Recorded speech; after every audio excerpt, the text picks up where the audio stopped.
Sa lungsod sa Cordova, tanod sa barangay Agus, Lapu-Lapu City, kinsa usa ka delivery rider, sikop ato sa pagpatuman sa Comelec gun ban.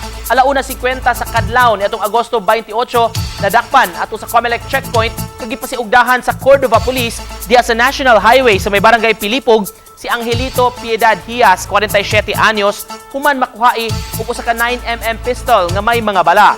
Matod sa hepe sa Cordova Police, Police Major Michael Hingoyon, unang nasita si Hias kay wa kini magsulob og helmet ug misuway pa og lihay sa checkpoint. Apan nabantayan sa mga pulis nga nigimaw ang armas nga iyang gitakin. Gawas ni ini nakuhaan sab siya og usa ka folding stainless nga kutsilyo. Sa pagkutlo ning balita, wala pa makuha og habig ang suspitsado.